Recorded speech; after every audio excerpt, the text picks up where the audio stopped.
आजिर breaking news 14 तारिख दिन आसिबो चतुर्थ पर्याय सुभद्रा योजना बेस खुशी अच्छे महिला।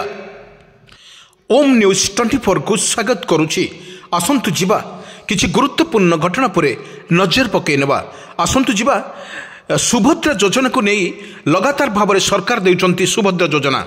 यही सुभद्रा योजना को प्रकृत हिताधिकारी एवं महिला माने बेस खुशी थिबार जना पड़छि। किंतु आउ 2 दिन पर पुणी आसिबो चतुर्थ सुभद्रा योजना। यही योजनार बेसी उपकृत हे महिला एवं देखा मिली जो आउ 2 दिन पर आसिबो चतुर्थ पर्यायर किस्ती टंका जो आसिबो सुभद्रा टंका। यही टंका को नहीं बेस उत्साहित अछंती महिला माने। बड़ कथा होउछि जो सुभद्रा योजनार जो माने प्रकृत हिताधिकारी माने जो रही जाइछंती जो माने केवाईसी करिनांती से माने तुरंत केवाईसी करंतु एवं कर सारा परे सेमानकर मध्य पुणी सुभद्रा योजना आसिबो एवं निश्चित सुभद्रा योजना आसिबो एवं तो जे पर्यंत लोक मानक सुभद्रा योजना समस्त को न मिली से पर्यंत सरकार पुणी घोषणा करछंती पुणी जो माने रही जाइछंती से माने पुणी तांको अकाउंट को पैसा आसिबो। किंतु बड़ कथा हेउछि एई भली भाबरे जो भली आसुची टंका एवं जो चतुर्थ पर्यायर पुणी आसिबो आउ 2 दिन पर पुणी आसिबो सुभद्रा टंका। याकु नहीं महिला माने बेस खुशी अछंती।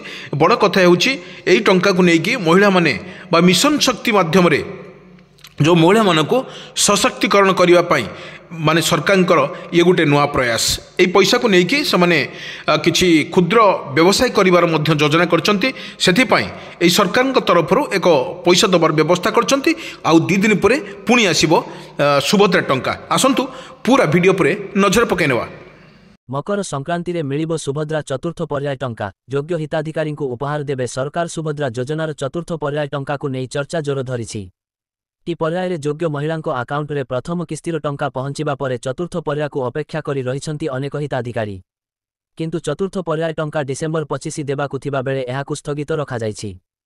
तेबे एनै वर्तमान चतुर्थ पर्याय को नहीं कहा जाउछि जे एही टंका मकर संक्रांति रे सरकार पठाई पारंती।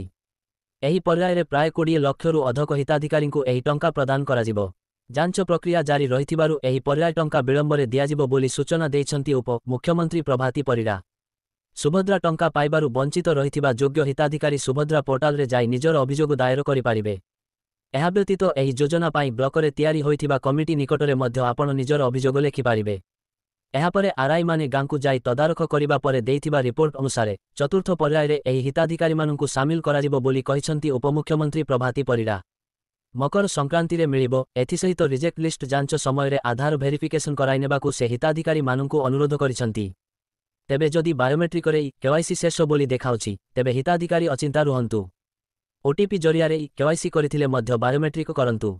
केवाईसी अपडेट नथिबारु 5,11,000 आवेदन पड़ी रहिथिबा से प्रकाश करिसंती। वर्तमान गां गां रे सुभद्रा हेल्प डेस्क अंगनवाड़ी कर्मी एवं ब्लॉक कमिटी फील्ड वेरिफिकेशन करुछंती। एथिरे समस्तंकु सहयोग करिबाकु उपमुख्यमंत्री परामर्श दैछंती। मंडी रे 5 एकर जमी थिबा दर्शाइथिले रिजेक्ट लिस्ट रे नाम आसीबो। तेबे जांच प्रक्रिया शेष हेबा पर्यंत चतुर्थ पर्याय टंका को स्थगित रखिबाकु निष्पत्ति निया जाइछि। समस्त जांच प्रक्रिया शेष हेबा परे चतुर्थ पर्याय टंका पाइबे हिताधिकारी। मकर संक्रांति अवसर रे महिला को खुशी करिबा पाई चतुर्थ पर्याय टंका दियाजिबो। हाँ दर्शक बंधु आम कही रखुचु सुभद्रा योजना टंका चतुर्थ पर्यायर टंका मकर संक्रांति बेलू सरकार देवे बोली मध्य घोषणा करा जाइछि। बड़ कथा हेउछि जो लगातार भाव में सुभद्रा योजना माँ मानू बा मिशन शक्ति माध्यम रे वर्तमान दि जाउछि ताहा मध्य आज स्वागत योग्य। किंतु वर्तमान सरकार जो घोषणा करछंती प्रत्येक महिला मानकु दियाजिवो सुभद्रा योजना टंका। एई टंका को लेकिन महिला माने बेस खुशी अछंती देखिबा को मिलिछि।